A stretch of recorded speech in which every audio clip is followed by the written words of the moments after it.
नमस्कार मंडळी. श्री स्वामी समर्थ. म्हणजे स्वामी समर्थांबद्दल लोकांना अनेक अनुभव येतात. स्वामी प्रत्यक्षपणे किंवा अप्रत्यक्षपणे त्यांच्या भक्तांना किंवा गरजूंना संकटातून बाहेर काढतात. अनेक लोकांना स्वामींची प्रचिती देखील होते. या व्हिडिओमध्ये किंवा या चॅनलमध्ये लोकांना असेच येणारे अनुभव आपण तुमच्याशी शेअर करत असतो. म्हणजे आजचा अनुभव आहे नातू दाम्पत्याचा. नातू दाम्पत्य मूळचं राहणारं कोकणातलं, पण नातू काकांची ट्रान्सफर झाली ठाण्यात. आता त्यांना कोकणातून ठाण्यात यावं लागणार होतं. नातू दाम्पत्यांना 2 मुलं, एक मुलगा आणि एक मुलगी. तसं बघायला गेलं तर देवावर अजिबात विश्वास नसणारी ही नातू फॅमिली होती. पूर्णपणे नास्तिक होती. फक्त सायन्सवर यांचा विश्वास होता. असो, नोकरी ठाण्यात लागली होती. आता कंपनीने नातू काकांना 1 महिन्याचा वेळ दिला होता की ठाण्यात तुम्ही या, इकडे घर शोधा आणि मुलांचं शाळेची ऍडमिशन आणि सगळ्या गोष्टी करून घ्या. वेळ तसा कमी होता, 1 महिन्यात या सगळ्या गोष्टी होत नाहीत. पण एक गोष्ट बरी होती, नातू फॅमिली फार घर म्हणजे घरांमध्ये वास्तुशास्त्र आणि घरचं एंट्रन्स कुठल्या दिशेला आहे, बेडरूम कुठल्या दिशेला आहे, या सगळ्या फंदात पडणार नव्हती. त्यांची गरज होती खरं 2 BHKची, कारण सगळे मिळून 4 जण होते, 2 मुलं आणि हे नवरा बायको. पण या 2 BHKचं जे भाडं होतं ते यांच्या जरा बजेट बाहेर जात होतं. प्लस यांना असा एरिया हवा होता जो ऑफिस पासून नातू काकांना सुद्धा जवळ पडेल आणि त्यांच्या मुलांसाठी, मुलांची शाळा जिकडे आहे तिकडनं जरा कमी डिस्टन्सवर असं यांना घर हवं होतं. फायनली आता 2 BHK बजेटच्या बाहेर आहे म्हटल्यानंतर यांनी 1 BHK शोधायला सुरुवात केली. एक घर त्यांना मिळालं देखील. घर बघितल्या त्यांना आवडलं. बरं, घर घेताना म्हणजे घर भाड्याने घेताना यांनी कुठल्याही प्रकारची चौकशी केली नाही की बाबा या घरात भाड्याने आधी कोण राहत होतं किंवा तो एरिया कसा आहे किंवा शेजारी पाजारी कसे आहेत, काहीही नाही.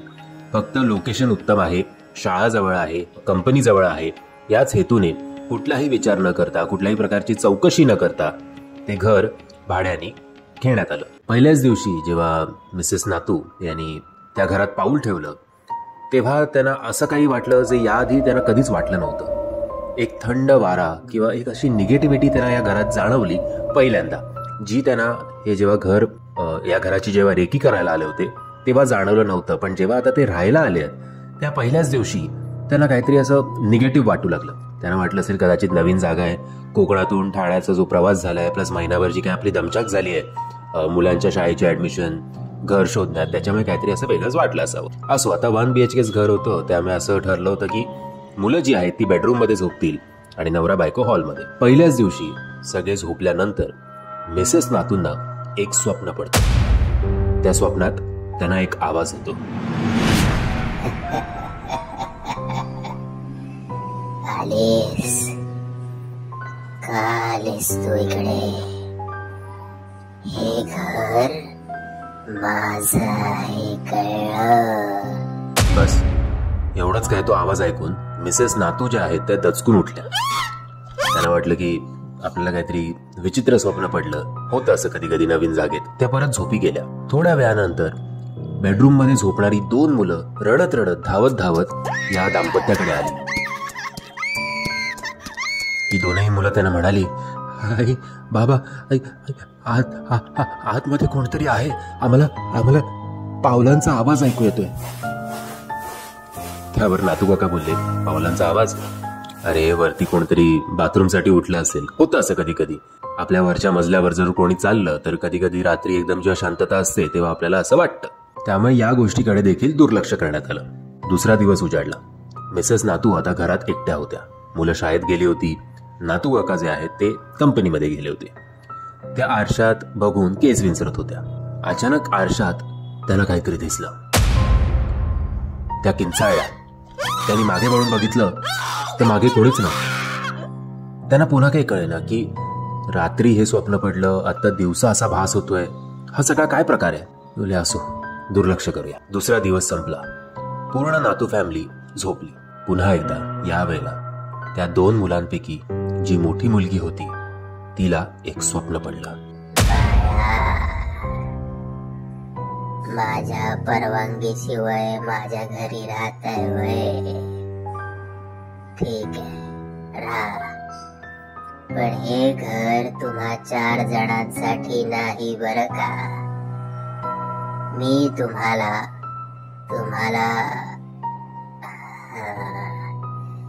4 पैकी तुम्हा तिघांनाच इकडे राहण्याची परवानगी देऊ शकते.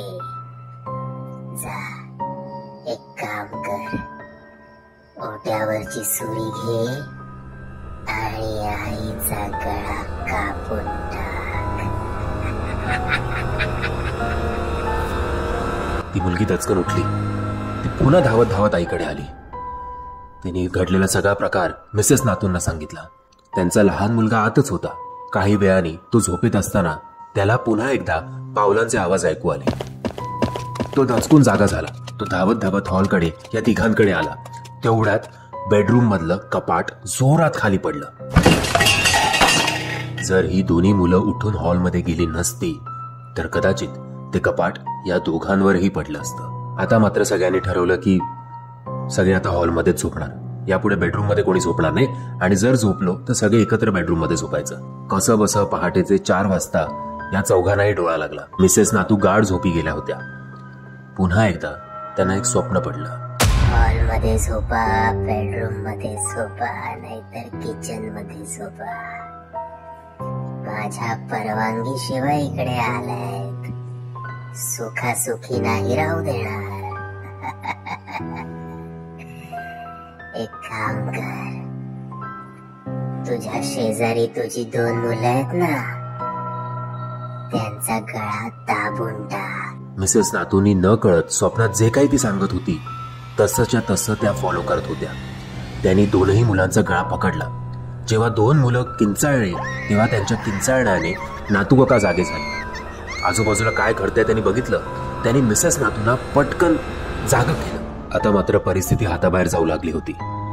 जे भास या तिघांनाही म्हणजे मिसेस नातूंना आणि 2 मुलांना होत होते त्यातलं काहीही नातू काकांबरोबर होत नव्हतं. फक्त एकच गोष्ट त्यांच्यावर होत होती आणि ती गोष्ट म्हणजे त्यांची तब्येत हळूहळू बिघडू लागली होती. तब्येतीच्या कारणामुळे ऑफिसला खूप दांड्या होत होत्या. त्यामुळे तिकडनं सुद्धा प्रेशर येत होतं. त्यांचा स्ट्रेस वाढत जात होता. या स्ट्रेसमुळे आणि या सगळ्या घटनांमुळे नातू फॅमिलीमध्ये सतत भांडणं होत होती. चुकून एकदा मिसेस नातूंनी हे जे काही घडतंय, ज्या ताणतणावातनं ते गेले 1.5 महिना जात आहेत, ती गोष्ट मिसेस नातूंनी स्वतःच्या बहिणीला सांगितली. बहिणीचा देवावर आणि सगळ्या गोष्टींवर विश्वास होता. ती बोलली की तुम्ही या घराची चौकशी केली आहेत का? तुम्हाला माहितीये का इकडे कोण राहत होतं? नसेल केली तर जरा शेजारी पाजारी विचार आणि एक काम कर, आत्ताच्या आत्ता स्वामी समर्थ महाराजांचा मठ जिकडे कुठे तुला सापडेल तिकडे जा. मला माहितीये तुझा या सगळ्या गोष्टींवर विश्वास नाहीये, पण एकदा करून बघायला काय हरकत आहे? प्रयत्न तर कर. आणि जेव्हा तू मठात जाशील तेव्हा मनापासून स्वामींची प्रार्थना कर. जेव्हा तू घरी येशील तेव्हा 108 वेळा दररोज स्वामींचा जप करत जा. हे आठवडाभर करून तर बघ, बघ काही फरक पडतोय का? मिसेस नातू म्हणाल्या ठीक आहे, आता काही पर्याय नाहीये तर हा पर्याय करून बघूया. तसं पण याआधी मला असं कधी भास झाले नव्हते. जर या जगात निगेटिव्ह गोष्टी आहेत तर मग या जगात पॉझिटिव्ह गोष्टी सुद्धा असतीलच. मिसेस नातूंनी शेजाऱ्यांकडे चौकशी केली. तेव्हा त्यांना असं कळलं की यांच्या आधी एक म्हातारी इकडे एकटी राहत होती. पोरं बाळ होती, खूप श्रीमंत होती, पण यांच्याकडे बघायला कोणी नव्हतं. हळूहळू यांची तब्येत बिघडत जात होती. मुलांना त्यांनी खूप वेळा कॉन्टॅक्ट करण्याचा प्रयत्न केला, पण मुलांना त्यांच्या आईचं ओझं वाटू लागलं होतं. त्यामुळे श्रीमंती असून सुद्धा आईकडे बघायला कोणी नव्हतं. असंच एक दिवस मुलांची आठवण काढत काढत ती म्हातारी केली. ती म्हातारी आजी आता आपल्यात नाहीये हे शेजाऱ्यांना 2-3 दिवसानंतर लक्षात आलं, कारण मेन डोर मधनं काहीतरी त्यांना विचित्र वास येऊ लागला होता. पोलीस आले होते. पोलिसांनी दार उघडलं आणि मग भयंकर परिस्थिती जी याआधी कोणी बघितली नव्हती तशी घडली.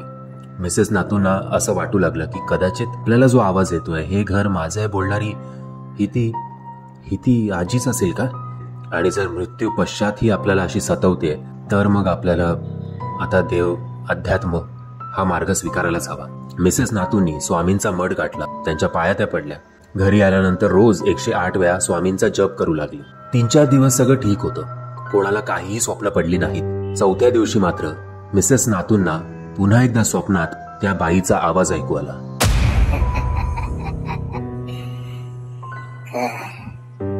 सगळे प्रयत्न कर, पण जोपर्यंत मी तुम्हा चौघांचं मेलेलं तोंड बघत नाही तोपर्यंत मी शांत बसणार नाही. तेवढ्यात स्वप्नातच त्या म्हातारीच्या आवाजानंतर एक आवाज मिसेस नातूंना ऐकू येतो आणि तो आवाज म्हणजे भिऊ नकोस.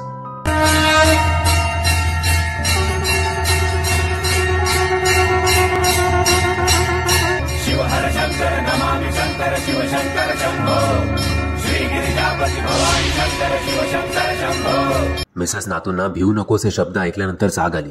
त्यांना माहिती नाही, पहिल्यांदा त्या म्हातारीचं स्वप्न पडल्यानंतर सुद्धा त्यांना काहीतरी पॉझिटिव्ह वाटू लागलं. पॉझिटिव्ह वाटल्यानंतर त्यांनी लगेचच त्याच जागी 108 वेळा पुन्हा स्वामींचा जप केला.